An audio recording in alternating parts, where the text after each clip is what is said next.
الحمد للہ رب العالمین والصلاة والسلام علی محمد الامین. اعوذ باللہ من الشیطان الرجیم. بسم اللہ الرحمن الرحیم. خواتین و حضرات، سورہ آل عمران کی آیت 10 سے ہم قرآن مجید کا مطالعہ شروع کر رہے ہیں.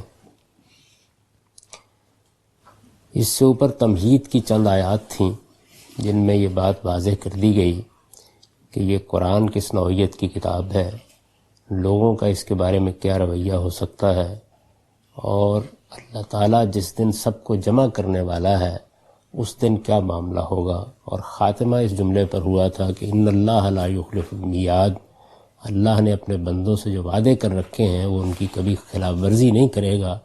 اللہ وعدوں کی کبھی خلاف ورزی نہیں کرتا. اس کے بعد ارشاد فرمایا ان الذین کفروا لن تغنی عنہم اموالہم ولا اولادہم من اللہ شیئا، کہ جو لوگ اس کتاب کے منکر ہیں. قرآن مجید میں ایسا ہوتا ہے کہ منکر کا لفظ استعمال ہو جاتا ہے، لیکن وہ کس چیز کے منکر ہیں یہ سیاق و سباق سے واضح ہوتا ہے. پیچھے کتاب کا تعارف کرایا گیا تو گویا یہ کہا کہ جو لوگ اس کتاب کے منکر ہیں اور ان پر اللہ کی حجت پوری ہو گئی ہے، یعنی بات واضح ہو گئی ہے، پیغمبر نے ہر لحاظ سے اس کو واضح کر دیا ہے، ان کو ان کا مال اور ان کی اولاد اللہ کے حضور میں ہرگز کام نہ آئے گی. یہ ان کی اصل بیماری کی طرف اشارہ کیا ہے کہ در حقیقت مال اور اولاد کی محبت ہے جو انہیں قرآن کے پیش کردہ حقائق کے سامنے سرفکندہ ہونے سے روک رہی ہے. یعنی یہ چیز رکاوٹ بن گئی ہے. آخر وہ کیا چیز ہے کہ ایک حق سامنے آتا ہے اور آدمی اس کو ماننے کے لیے تیار نہیں ہوتا. بہت سی رکاوٹیں ہیں جن کا قرآن ذکر کرتا ہے، لیکن یہاں جو لوگ زیر بحث ہیں ان کے بارے میں خاص طور پر یہ فرمایا ہے کہ مال و اولاد کی محبت اس راستے میں رکاوٹ بن گئی ہے، اور پھر جب وہ صحیح بات سے گریز کرنا چاہتے ہیں اور کوئی راستہ نہیں پاتے تو متشابہات کے درپے ہوتے ہیں جن کا ذکر پیچھے آ چکا، اور ان کے اندر سے کچھ اعتراضات ڈھونڈنے کی کوشش کرتے ہیں تاکہ ان کی یہ اصل بیماری اور اصل کمزوری بے نقاب نہ ہونے پائے. تو یہ باعث بتایا، گویا اصل محرک کا پتہ دیا. تو ارشاد ہوا کہ ان میں سے کوئی چیز بھی اللہ کے حضور میں ان کے کام نہ آئے گی. وَأُولَٰئِكَ هُمْ وَقُودُ النَّارِ، اور یہی ہیں جو دوزخ کا ایندھن بنیں گے. یعنی جب ان کے سامنے حق آ گیا، جانتے بوجھتے انہوں نے اس کا انکار کر دیا، اللہ کی حجت پوری ہو گئی، اس کے باوجود ماننے کے لیے تیار نہیں ہوئے. نہ ماننے کا باعث حق کے معاملے میں کوئی اشکال نہیں بنا، کوئی سوال نہیں بنا، کوئی ایسی چیز نہیں بنی جو ذہن میں الجھن کا باعث بن رہی ہو، بلکہ مال و اولاد کی محبت یا دنیاوی مفادات دوسرے لفظوں میں کہہ لیجئے، وہی باعث بن گئے.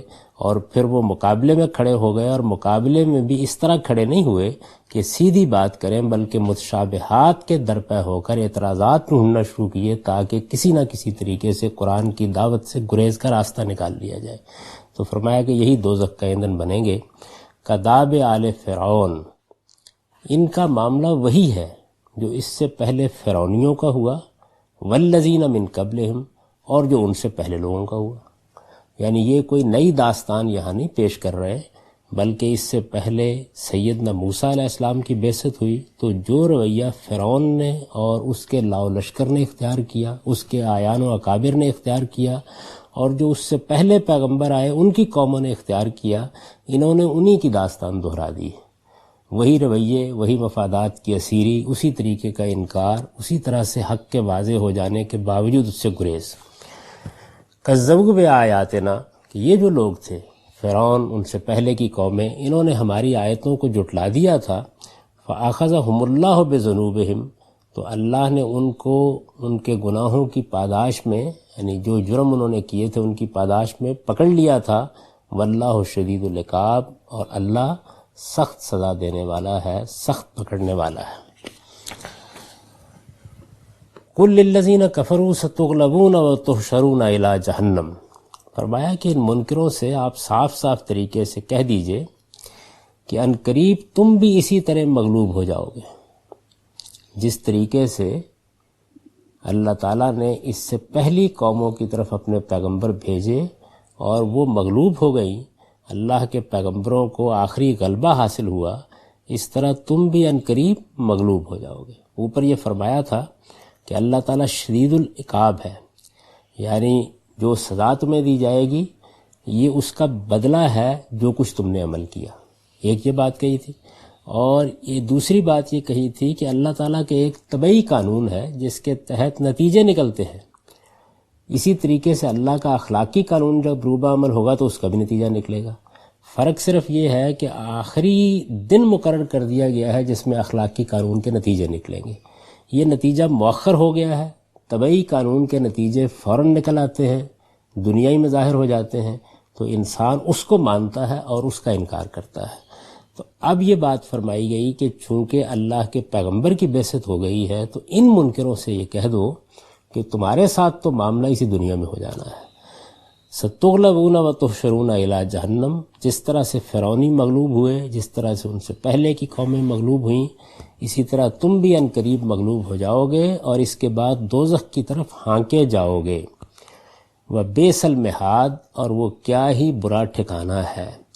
قد کان لکم آیۃ فی فئتین التقطا، اب ظاہر ہے کہ یہ ایک دعویٰ ہے کہ تم بھی عنقریب مغلوب ہو جاؤ گے، دنیا کے اندر ایک نتیجہ ہے جس کی خبر دی گئی ہے، تو اس کے اوپر دلیل پیش کی ہے کہ تمہیں اس بات میں اگر کوئی تردد ہے، یعنی اگر کوئی ذہن میں خیال ہے کہ یہ کیا بات کہی جا رہی ہے، تو تمہارے لیے ان دو گروہوں میں بڑی نشانی ہے جن کی عنقریب مڈ بھیڑ ہوئی، یعنی اس بات کی نشانی کہ حق کو غلبہ حاصل ہوگا، قرآن کے منکرین سرزمین عرب میں لازماً مغلوب ہو جائیں گے۔ اس بات کی اگر تم نشانی دیکھنا چاہو تو تھوڑا عرصہ پہلے بدر کے میدان میں دیکھ چکے ہو۔ اللہ تعالیٰ کی تائید نصرت جس شان کے ساتھ ظاہر ہوئی اور جس طریقے سے خود منکرین نے بدر کے موقع کو ایک نشانی اور علامت بنا دیا تھا کہ یہ موقع یہ بتا دے گا کہ اللہ کس کے ساتھ کھڑا ہے۔ یہود بھی طالوت کی جنگ جس کا ذکر سورہ بقرہ میں آیا ہے، اس کا ایک نقشہ اس میں دیکھ چکے تھے کہ اللہ تعالیٰ اپنے بندوں کے ساتھ کیا معاملہ کرتا ہے۔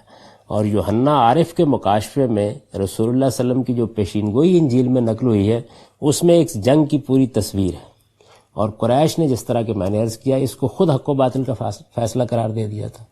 تو سیدنا موسیٰ علیہ السلام کے ہاں، پھر اس کے بعد سیدنا مسیح علیہ السلام کے مکاشفوں میں، اور خود قریش کے اپنے پس منظر میں یہ ایک فیصلہ کن جنگ تھی۔ تو ارشاد فرمایا کہ تمہارے لیے ایک بڑی نشانی تھی اس میں۔ اس وقت کیا تھا؟ فئۃ تقاتل فی سبیل اللہ، ایک طرف ایک ماننے والا کا گروہ تھا جو اللہ کی راہ میں لڑ رہا تھا، وہ اخرى کافرہ، اور دوسری طرف ایک نہ ماننے والوں کا گروہ تھا جو شیطان کی راہ میں لڑ رہا تھا۔ یعنی یہ صورتحال جو تھی یہ بالکل صفارہ ہو کر سامنے آ گئی تھی، وہاں حق و باطل میں کوئی ایسا خلط مبس نہیں تھا۔ ایک طرف اللہ کا پیغمبر کھڑا تھا، دوسری طرف پیغمبر کے منکرین کھڑے تھے۔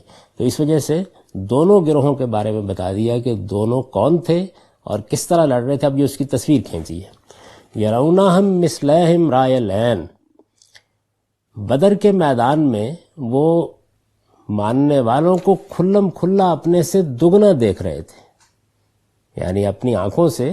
یہ ایک پہلے مسئلہ تھا جو پیش آیا کہ جب وہ لوگ آئے اور انہوں نے آ کے اپنے آپ کو سفارا کر لیا تو اس موقع پر مسلمانوں کی تعداد بڑی تھوڑی تھی، تو اس کا شدید اندیشہ ہوا کہ کہیں مسلمان اس موقع کے اوپر اپنا دل چھوٹا نہ کر لیں اور کوئی ایسی صورت نہ پیدا ہو جائے کہ جس کے نتیجے میں ان کے اندر کوئی کمزوری در آئے۔ تو اللہ تعالیٰ نے ان کو بہت تھوڑا کر کے دکھایا، یعنی لگ رہا تھا کہ جیسے بہت معمولی تعداد ہے قریش کی جو مقابلے میں کھڑے ہیں، تو ادھر حوصلہ بلند ہوا، اور جب معرکہ گرم ہوا تو ماننے والوں کو وہ لوگ دگنا دیکھ رہے تھے، تو اس سے ان کے اوپر رعب طاری ہوا۔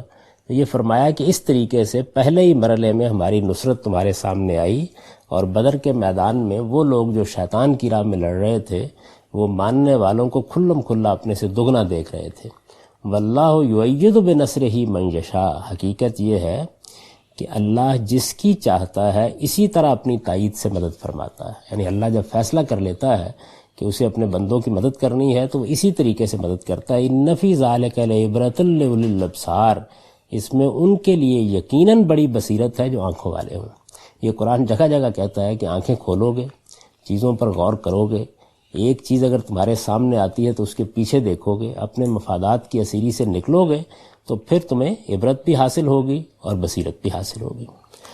یہ چیز جو قرآن مجید نے دکھائی اس موقع کے اوپر، یہ قریش کی مروبیت اور اس کے نتیجے میں ان کی شکست بن گئی۔ اور یہ بات بھی بالکل واضح ہے کہ یہ واقعہ اس وقت پیش آیا جب جنگ شروع ہونے کے بعد فرشتوں کی کمک پہنچ گئی اور ان کی شرکت سے 313 کا لشکر دفتن حملہ آوروں کی تعداد سے دگنا یعنی کم و بیش 2000 نظر آنے لگا۔ تو قرآن نے اس کو ایک نشانی کے طور پر پیش کیا اور خاص طور پر صراحت کی کہ کافروں نے اس نشانی کو اپنی سر کی آنکھوں سے بالکل اسی طرح دیکھا جس طرح وہ میدان بدر کو دیکھ رہے تھے۔ یعنی ایسا نہیں ہے کہ کوئی ایلوژن ہوا چند دموں کے لیے، بلکہ وہ بالکل ایسے ہی جیسے بدر کے میدان کو دیکھ رہے تھے۔ اس کے رائل عین کے الفاظ استعمال کیے ہیں کہ کوئی شبہ نہیں تھا، یعنی ادنا درجے میں کوئی تردد نہیں تھا، وہ صاف ان کو نظر آ رہا تھا کہ 2000 کا لشکر صف آ رہا ہے، درا حالے کے لوگ کل 313 جیسے کہ بیان کیا جاتا ہے، اس سے کچھ کم و بیش تھے۔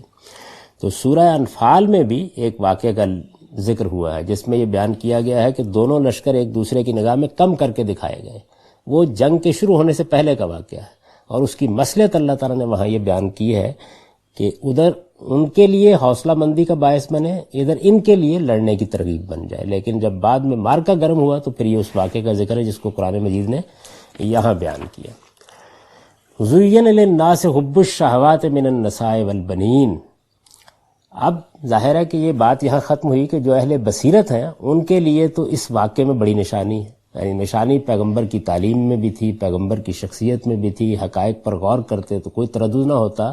اگر کوئی بات رہ گئی تھی باقی تو یہ جو اللہ تعالیٰ فرما رہے ہیں کہ اب اخلاقی قانون نتیجہ خیز ہوگا اور ایمان اور کفر کی بنیاد پر اللہ کا فیصلہ صادر ہو جائے گا، تو اس کو سمجھنے میں اگر کوئی دقت پیش آ رہی ہے تو پھر بدر کے موقع پر تمہارے لیے ایک بڑی نشانی ہے۔ اس میں خاص طور پر اس کو بیان کیا کہ دیکھو اللہ کی جب مدد نمودار ہوئی تو اس میں ابتدا ہی کہاں سے ہوئی کہ قریش کے لیے مسلمانوں کی تعداد مروبیت کا باعث بن گئی اور اللہ نے اپنے فرشتے ان کی مدد کے لیے کھڑے کر دیے۔ اب یہ بتایا کہ جو لوگ اس بصیرت سے محروم ہیں، یعنی اگر تو بصیرت ہے تو آدمی واقعات کے پیچھے جائے گا، دیکھے گا، ان کو سمجھے گا۔ جو لوگ اس بصیرت سے محروم ہیں، زُيِّنَ لِلنَّاسِ حُبُّ الشَّهَوَاتِ مِنَ النِّسَاءِ وَالْبَنِينَ وَالْقَنَاطِيرِ الْمُقَنطَرَةِ مِنَ الذَّهَبِ وَالْفِضَّةِ وَالْخَيْلِ الْمُسَوَّمَةِ وَالْأَنْعَامِ وَالْحَرْثِ۔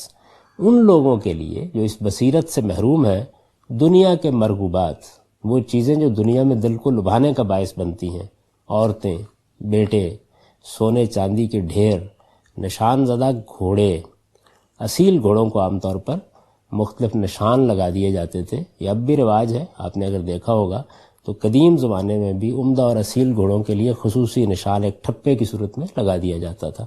تو اس کو قرآن مجید نے یہاں ذکر کیا اور فرمایا کہ چوپائے اور ان کے کھیت، ہرے بھرے کھیت، یہ سب بڑی لبھانے کی چیز بنا دیے گئے ہیں۔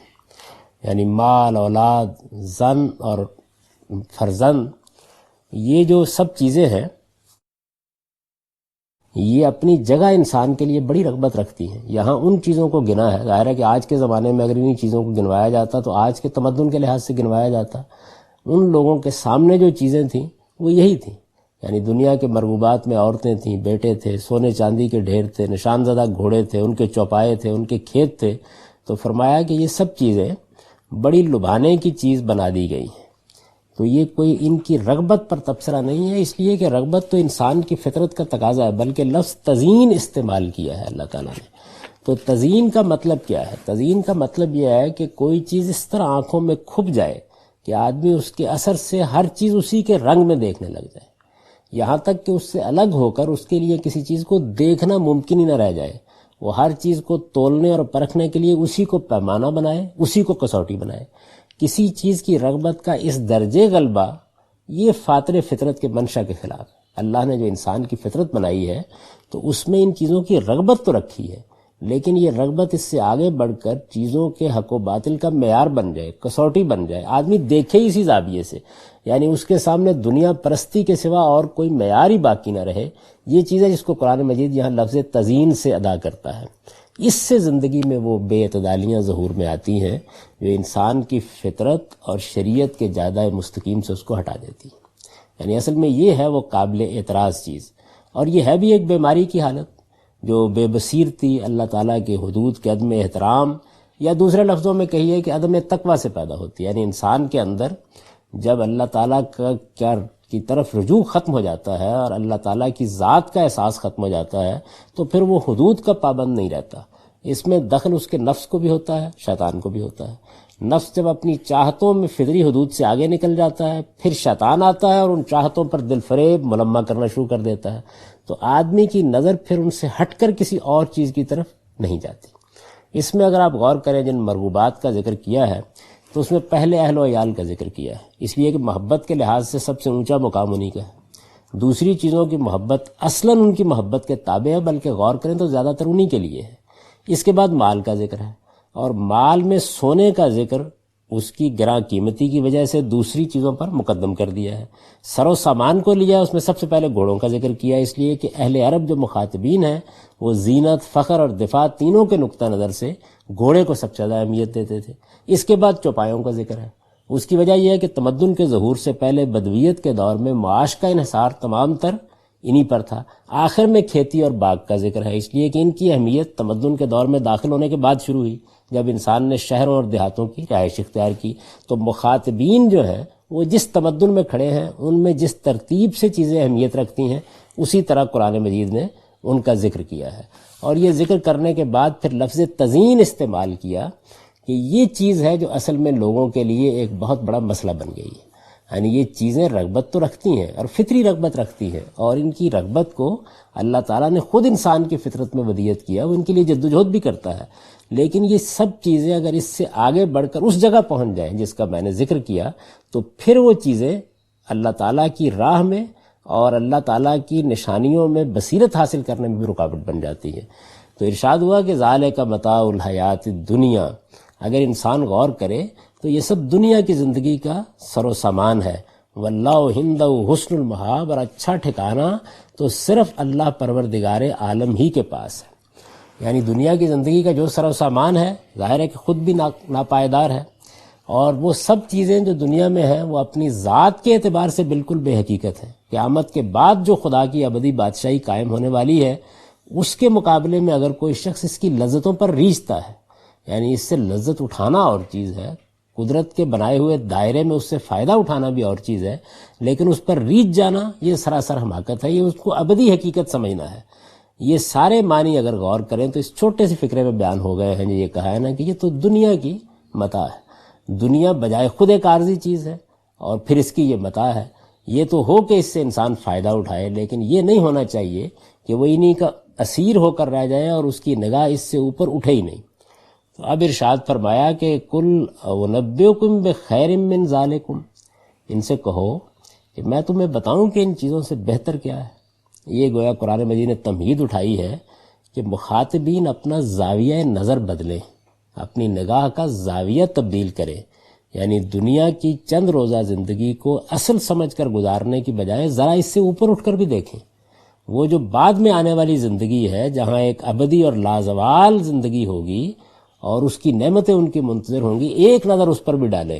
تو اس کی تمہید یہاں سے اٹھائی. پہلے یہ بیان کیا کہ دنیا کی زندگی اور اس کے مرغوبات لوگوں کے لیے کتنی اہمیت اختیار کر گئے ہیں کہ حق و باطل کا معیار اور اس کی کسوٹی بن گئے ہیں. پھر یہ بتایا کہ یہ ان کی تزئین ہے، ان کا لبھا لینا ہے، اور اس طرح سے ان کے اوپر ایک ملمہ چڑھ جانا ہے کہ جس میں انسان کی نگاہ کسی دوسری طرف جاتی نہیں ہے. اس کو اگر وہ نگاہ میں رکھے تو پھر دنیا کی زندگی کوئی حقیقت نہیں رکھتی. اس زندگی کے مقابلے میں جو بعد میں آنے والی ہے اس کی تمہید یہاں سے اٹھائی کہ میں تمہیں بتاؤں کہ ان سے بہتر کیا چیز ہے. للذین اتقوا عند ربہم، اللہ سے ڈر کر رہنے والوں کے لیے. اللہ سے ڈر کر رہنے والے یعنی جنہیں یہ اندیشہ رہتا ہے کہ ہمیں اپنے اللہ کے سامنے جواب دہ ہونا ہے. یہ قرآن تعبیر اختیار کرتا ہے ان کے لیے. تو اللہ سے ڈر کر رہنے والوں کے لیے ان کے پروردگار کے ہاں کیا ہے؟ جنات تجری من تحت الانہار، باغ ہیں جن کے نیچے نہریں بہتی ہوں گی. یعنی تم دنیا کی زندگی کو کیا چیز سمجھتے ہو؟ اس کے مقابلے میں یہ دنیا کے اسیروں کو بتایا جا رہا ہے کہ جن چیزوں کو یہاں اتنی اہمیت دے رہے ہو ان کے مقابلے میں یہی نعمتیں کس درجے میں اور کس شان کے ساتھ وہاں جنت میں تمہاری منتظر ہیں. تو ارشاد ہوا کہ جن کے نیچے نہریں بہتی ہوں گی خالدین فیہا، یہ سب عارضی ہے، وہ اس میں ہمیشہ رہیں گے. وازواج مطہرہ، اور پاکیزہ جوڑے ہیں. یعنی وہاں پر دنیا کی زندگی میں بھی انسان کے اندر کشش رکھی ہے ایک دوسرے کے لیے، تو فرمایا کہ وہاں پاکیزہ بیویاں ہیں، اور پھر سب سے بڑھ کر ورضوان من اللہ، اللہ کی خوشنودی ہے۔ یہ جو رضوان من اللہ ہے، یہ جنت کی نعمتوں کی ایک جامع تعبیر ہے۔ یوں سمجھ لیجئے کہ جو کچھ بھی الفاظ میں بیان کیا جا سکتا تھا، اس کو بیان کرنے کے بعد آخر میں یہ کہا کہ وہاں سب سے بڑی چیز جو تمہاری منتظر ہے وہ اللہ کی خوشنودی ہے۔ اللہ کی خوشنودی حاصل ہو گئی تو ہر نعمت کا ذکر ہو گیا، یعنی اللہ خوش ہو گیا، زمین و آسمان کا مالک ہے، تو پھر جو کچھ وہ دے گا وہ پھر خیال سے، گمان سے، وہم سے، قیاس سے بالاتر ہوگا۔ تو ارشاد فرمایا کہ سب سے بڑی چیز یہ ہے واللہ بصیر بالعباد، اور اللہ اپنے ان بندوں کو دیکھ رہا ہے۔ ظاہر ہے کہ یہ تسلی کا جملہ ہے، یعنی دیکھ رہا ہے تو ان کے ایمان، ان کے عمل، اور جو ایمان و عمل پر انہوں نے استقامت دکھائی ہے ان کا صلہ بھی ان کو لازماً دے گا، ان کی کوئی قربانی اللہ کے حضور میں ضائع نہیں ہوگی۔ اور پھر فرمایا کہ یہ کون سے بندے ہیں؟ وہ بندے ہیں کہ الذین یقولون، یہ دعائیں کرتے رہتے ہیں، ربنا اننا آمنا، کہ پروردگار ہم ایمان لائے ہیں، فاغفر لنا ذنوبنا، تو ہمارے گناہوں کو بخش دے، وقنا عذاب النار، اور ہمیں آگ کے عذاب سے بچا لے۔ یعنی یہ اس کی تشریح کی جو اوپر کہا تھا کہ اللہ سے ڈر کر رہنے والے، تو چونکہ اللہ سے ڈر کر رہنے والے ہیں تو پھر اپنے گناہوں کے بارے میں بے خوف نہیں ہیں، اپنی زندگی کا احتساب کرتے ہیں، ہر وقت اس کا جائزہ لیتے رہتے ہیں، اور اللہ سے پناہ مانگتے رہتے ہیں، اور آگ کے عذاب سے بچنے کی دعائیں کرتے رہتے ہیں۔ الصابرین، اب ان کے اوصاف بیان کیے کہ وہ صابر ہیں، یعنی ثابت قدمی کے ساتھ حق پر قائم رہتے ہیں، استقامت کے ساتھ ایمان و عمل کی زندگی بسر کرتے ہیں، والصادقین، اور سچے ہیں۔ یہ قرآن کی خاص تعبیر ہے، یعنی انسان اپنے قول میں سچا ہو، اپنے عمل میں سچا ہو۔ قول میں سچائی تو ہر آدمی جانتا ہے، عمل کی سچائی کا مطلب یہ ہے کہ قول و فعل میں کوئی تضاد نہ ہو، آدمی جو بات کہے اسی کے مطابق اس کی زندگی ہو۔ پھر یہ کہ نیت اور ارادے میں سچا ہو، تو یہ ساری چیزیں جب مل جاتی ہیں تو یہ صدق ہے۔ تو ارشاد فرمایا کہ سچے ہیں، اور پھر والقانتین، فرما بردار ہیں۔ یہ گویا یوں کہیے کہ یہ بتا دیا ہے کہ خدا کے ان بندوں کو دیکھو، اور تم بھی دنیا کے مرغوبات کے پیچھے بھاگتے رہنے کی بجائے انہیں چھوڑ کر اس راہ پر آ جاؤ۔ یہ خدا کے بندے ہیں جن کے لیے اللہ نے وہ عظیم نعمتیں رکھی ہیں۔ تو یہ کون ہیں؟ صبر کرنے والے، سچے، اور پھر فرما بردار، والمنفقین، اللہ کی راہ میں خرچ کرنے والے، والمستغفرین بالاسحار، اور اتنی اچھی زندگی بسر کرنے کے باوجود صبح اٹھ کر، پچھلی رات کی گھڑیوں میں اٹھ کر اپنے پروردگار سے گناہوں کی مغفرت چاہنے والے۔ تو یہ دونوں کو سامنے رکھ دیا ہے کہ ایک طرف وہ لوگ ہیں، دنیا کی زندگی ان کو بھی ملی ہے، ان کو بھی ملی ہے، ان کے اندر چونکہ خدا اندیشہ ہونے کا جذبہ ہے، یہ اس معاملے میں اندیشہ ناک ہیں کہ کہیں اللہ تعالیٰ کے حضور میں کسی مواخذے میں نہ آ جائیں، تو ان کی زندگی صبر کی زندگی ہے، سچائی کی زندگی ہے، فرما برداری کی زندگی ہے۔ جو کچھ نعمتیں اللہ نے دی ہیں ان کو خرچ کرنے کے لیے ہر وقت بیتاب رہتے ہیں، اس کے باوجود اتنے متواضع ہیں کہ یہ خیال نہیں کرتے کہ ہم نے تو بہت نیکیاں کر لی اور بہت خیر کما لیا، نہیں، پھر رات کی گھڑیوں میں، پچھلے رات کی گھڑیوں میں اٹھ کر اپنے رب سے مغفرت کی دعائیں کرتے ہیں۔ تو فرمایا ایک طرف یہ ہیں اور دوسری طرف یہ لوگ ہیں۔ تو یہ دونوں کرداروں کو سامنے رکھ کے یہ بتایا ہے کہ اگر آدمی کے اندر یہ سیرت و کردار ہو تو پھر وہ حق کو ماننے سے محروم نہیں رہ سکتا۔ حق جب اس کے سامنے آئے گا تو وہ لازماً اس کو قبول کرے گا، اس کے سامنے سرفگندہ ہوگا، اور لازمی طور پر اس کے بارے میں کھڑا ہو کر سوچے گا ضرور کہ کہیں میں اس کو ماننے سے محروم نہ ہو جاؤں۔ یعنی ایک جو سچا انسان ہے، جس کے قول و فعل میں تضاد نہیں ہے، جو اپنی زندگی خدا ترسی کے ساتھ بسر کرتا ہے، اپنے مستقبل اور انجام کے بارے میں اندیشہ ناک رہتا ہے، یہ ہو نہیں سکتا کہ وہ بے خوف ہو کر یا ایک جھگڑالو پن کے انداز میں بات سے گریز کر کے آگے نکل جائے، بلکہ جب بھی آپ اس کو توجہ دلائیں گے تو آپ بات سنے گا، اور سننے کے بعد آپ سے بحث بھی کر لے گا، کوئی مغالطہ ہوگا تو رفع بھی کرے گا، اپنے اشکالات بھی پیش کرے گا، اگر کسی چیز کے بارے میں تردد ہوگا تو اپنا تردد بھی ظاہر کر دے گا، لیکن اس کا رویہ یہ نہیں ہو سکتا جو یہاں بیان کیا گیا ہے کہ آدمی خم ٹھونک کے سامنے آ گیا۔ اس کا کام صرف یہ ہے کہ وہ چیزوں کے اندر سے کچھ گریز کے راستے تلاش کرے۔ چنانچہ اس کی مثال دی ہے کہ اس طرح کے لوگ ہیں کہ جن کو قرآن مجید اپنی دعوت پیش کر رہا ہوتا ہے، وہ دعوت ان محکمات پر مبنی ہے کہ یہ سچائیاں ہیں جن کو ماننا ہے اور یہ سچائیاں جن کو اختیار کرنا ہے. یہ سیدھی بات ان کی توجہات کا مرکز نہیں بنتی، بلکہ درمیان میں جنت کا ذکر آ گیا تو یہ بحث پیدا ہو جائے گی کہ اچھا یہ بتائیے کہ نہریں کیسی ہوں گی. تو یہ متشابہات کے درپے ہونے سے بات اٹھائی تھی کہ وہ لوگ جن کو مال و دولت کی محبت اسیر کر لیتی ہے، مفادات جن کو اپنی گرفت میں لے لیتے ہیں، وہ یہ رویہ اختیار کرتے ہیں. ان کو اس سے ہٹانا اور اس راستے پر لانا کہ آؤ وہ بات سمجھنے کی کوشش کرو کہ جو بات اصل میں تمہیں بتائی جا رہی ہے، یعنی بات تو اصل میں یہ بتائی جا رہی ہے کہ دنیا کی زندگی ایک عارضی زندگی ہے، اس زندگی سے تمہیں اوپر اٹھ کر دیکھنا ہے، اس کے ماورا جو حقائق ہیں ان کو سمجھنا ہے. یہ ایک بہت بڑی بات ہے. اس کے دلائل دیے جا رہے ہیں اور ان دلائل کے دوران میں ان کو دنیا کی نعمتوں سے اوپر اٹھانے کے لیے بتایا جا رہا ہے کہ جن چیزوں کو تم بڑی اہمیت دے رہے ہو ان کے مقابل میں دیکھو کہ اللہ نے جنت میں ایمان والوں کے لیے کیا کچھ فراہم کر رکھا ہوا ہے، اور وہ جنت کی اس تصویر میں جہاں کہیں انگلی رکھنے کا موقع ملتا ہے اس میں ایک بحث پیدا کر لیتے ہیں. تو یہ جو رویہ انسان کا ہوتا ہے کہ وہ محکم بات کو، اصل بات کو نظر انداز کر کے ان چیزوں میں الجھتا ہے، اس سے بنیاد اٹھائی ہے کہ یہ اصل مسئلہ ہے. اور یہ مسئلہ جہاں پیدا ہو جائے گا وہاں پر، جس طرح کہ اس آیت میں یہ کہا تھا کہ یہ یا تو ابتغال فتنہ، یہ آدمی کی ذہنیت کے اندر خرابی ہوتی ہے جس سے یہ پیدا ہوتا ہے، اور یا کیا ہوتا ہے، یا یہ ہے کہ انسان اپنے ذوق تجسس کو اتنا بڑھا لیتا ہے کہ اصل چیزوں پر اس کی نگاہ نہیں رہتی بلکہ وہ انہی چیزوں کے پیچھے پڑتا ہے. تو دونوں کو بیان کر کے پھر یہ کہا کہ اللہ تعالیٰ نے جو قرآن اتارا ہے اس کے اندر جو محکم بات ہے، یعنی جو اس کا اصل میسج ہے، جس چیز کو منشاء کلام کی حیثیت حاصل ہے، جو بات بتانا مقصود ہے، اس کے استدلال پر، اس کے دلائل پر، اس کے اوپر تمہیں غور کرنا ہے، اس کو دیکھنا. اگر وہ بات اپنی جگہ محکم ہے تو پھر کیا وجہ اس سے گریز و فرار کی. اب ان آیات کا آپ سادہ ترجمہ سن لیجئے. ارشاد فرمایا اس کتاب کے منکروں کو جن پر حجت پوری ہو گئی اللہ کے حضور میں ان کا مال کچھ کام دے گا اور نہ ان کی اولاد، اور یہی ہیں جو دوزخ کا ایندھن بنیں گے. ان کا معاملہ بھی وہی ہے جو فرعونیوں اور ان سے پہلے کے لوگوں کا تھا. انہوں نے ہماری آیتوں کو جھٹلا دیا تو اللہ نے ان کے گناہوں کی پاداش میں انہیں پکڑ لیا، اور حق یہ ہے کہ اللہ سخت سزا دینے والا ہے. ان منکروں سے کہہ دو کہ عنقریب تم بھی اسی طرح مغلوب ہو جاؤ گے اور اس کے بعد دوزخ کی طرف ہانکے جاؤ گے، اور وہ کیا ہی برا ٹھکانہ ہے. اور تمہیں اگر ہماری اس بات میں کوئی تردد ہے تو جن دو گروہوں میں مٹ بھیڑ ہوئی ان کی سرگزشت میں تمہارے لیے ایک بڑی نشانی ہے. ایک ماننے والوں کا گروہ جو اللہ کی راہ میں لڑ رہا تھا، اور دوسرا نہ ماننے والوں کا جو شیطان کی راہ میں لڑ رہا تھا. وہ بدر کے میدان میں ماننے والوں کو کھلم کھلا اپنے سے دگنا دیکھ رہے تھے. حقیقت یہ ہے کہ اللہ جس کی چاہتا ہے اسی طرح اپنی تائید سے مدد فرماتا ہے. اس میں ان کے لیے یقیناً بڑی بصیرت ہے جو آنکھوں والے ہوں. ان لوگوں کے لیے جو اس بصیرت سے محروم ہیں دنیا کے مرغوبات، عورتیں، بیٹے، سونے چاندی کے ڈھیر، نشان زدہ گھوڑے، چوپائے اور کھیت بہت لبھانے کی چیز بنا دیے گئے ہیں. یہ سب دنیا کی زندگی کا سر و سامان ہے، اور اچھا ٹھکانہ تو صرف اللہ کے پاس ہے. ان سے کہیے کہ میں تمہیں بتاؤں کہ ان چیزوں سے بہتر کیا ہے. اللہ سے ڈر کر رہنے والوں کے لیے ان کے پروردگار کے ہاں باغ ہیں جن کے نیچے نہریں بہتی ہوں گی، وہ اس میں ہمیشہ رہیں گے. اور پاکیزہ بیویاں ہیں، اور سب سے بڑھ کر اللہ کی خوشنودی ہے، اور اللہ اپنے ان بندوں کو دیکھ رہا ہے.